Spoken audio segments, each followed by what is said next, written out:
10 साल के एक बच्चे ने अपने वालिद से पूछा कि अब्बू जान, मेरी ज़िंदगी की क्या कीमत है। उसके वालिद ने उसे एक खूबसूरत पत्थर दिया और कहा कि बेटा, बाज़ार में जाके खड़े हो जाओ, अगर कोई इसकी कीमत पूछे तो बोलना ना, सिर्फ 2 उंगलियां ऊपर उठा देना। बच्चे ने ऐसा ही किया।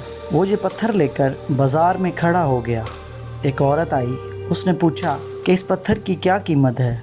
उस बच्चे ने 2 उंगलियां ऊपर उठा दी तो उस औरत ने कहा, अच्छा 2 रुपए, तो 2 रुपए में मैं ये पत्थर खरीद सकती हूँ। बच्चा वापस अपने वालिद के पास आया और सारा माजरा सुनाया। उसके वालिद ने कहा कि बेटा, अब ये पत्थर फलां म्यूज़ियम में ले जाओ, वहाँ जाकर खड़े हो जाना और फिर उसी तरह से अगर कोई कीमत पूछे तो बोलना मत, सिर्फ 2 उंगलियां ऊपर उठा देना। बच्चे ने ऐसा ही किया। वो एक म्यूज़ियम में गया, वहाँ जाके वो पत्थर लेकर खड़ा हो गया। कुछ देर बाद वहाँ से एक उधेड़ उम्र आदमी गुजरा। उसने पूछा कि इस पत्थर की क्या कीमत है, तो उस बच्चे ने 2 उंगलियां ऊपर उठा दी।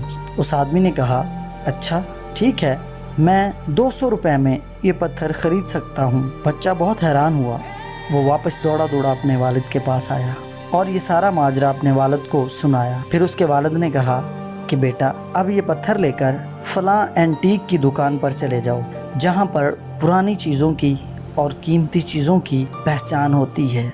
अब वो बच्चा एक एंटीक की दुकान में दाखिल हुआ। जैसे ही उसने वो पत्थर हाथ में सामने किया तो सामने बैठा हुआ एक बूढ़ा शख्स बहुत ही ज़्यादा जोश के साथ अपनी कुर्सी से उठा और बच्चे को देखते हुए कहने लगा कि ये पत्थर कितने का है। बच्चे ने अपने वालिद की नसीहत के मुताबिक बोले बगैर 2 उंगलियां ऊपर उठा दी। तो उस आदमी ने कहा, अच्छा ये पत्थर 2 करोड़ का है, मैं इस पत्थर की तलाश में बहुत देर से हूँ, लेकिन मुझे ये पत्थर मिल ही नहीं रहा था। मैं ये पत्थर 2 करोड़ में ख़रीदने के लिए तैयार हूँ। बच्चा बहुत हैरान हुआ कि पहले बाज़ार में एक औरत ने इस पत्थर की कीमत 2 रुपये लगाई, फिर म्यूज़ियम में एक शख्स ने इस पत्थर की कीमत 200 रुपये लगाई और इस एंटीक की दुकान पर इस पत्थर की कीमत 2 करोड़ रुपए लग गई। वो वापस दौड़ा दौड़ा अपने वालिद के पास आया और उन्हें ये सारा माजरा सुनाया। अब उसके वालिद ने उसे बताया कि बेटा, आपकी ज़िंदगी भी इस पत्थर की तरह से ही है। आपकी कीमत वही लगा सकता है जिसको आपकी हैसियत, आपके मुकाम का पता है। अगर आप अपने आप को सरे बाज़ार पेश करते रहोगे तो आपकी कोई कीमत नहीं लगेगी।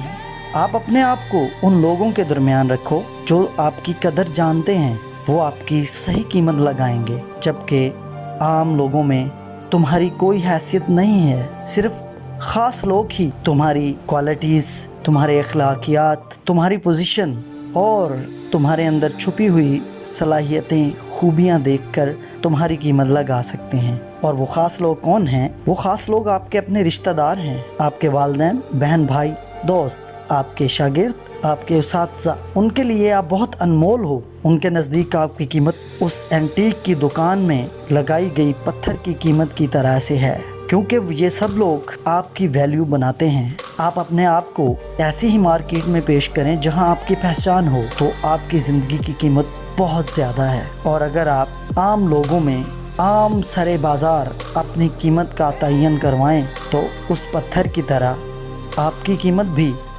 2 रुपये ही लगेगी। दोस्तों याद रखें, आपकी हैसियत, आपका मकाम आपके अपने हल्का अहबाब के साथ है। अपने रिश्तों की कदर कीजिए। यही एक बेहतरीन मार्केट है जहाँ पे आपकी ज़िंदगी की कीमत समझी जाती है। अपने आप को इतना आम मत कीजिए कि कोई आपकी कीमत ना होने के बराबर लगाए। आपके रिश्ते आपकी ताकत होते हैं और यही आपकी सही पहचान करके आपकी कीमत को बढ़ाते हैं। दोस्तों, हमारा चैनल एक नया चैनल है, आप इस चैनल को सब्सक्राइब ज़रूर कीजिए और वीडियो को लाइक करके दोस्तों के साथ ज़रूर शेयर कीजिए। बहुत शुक्रिया।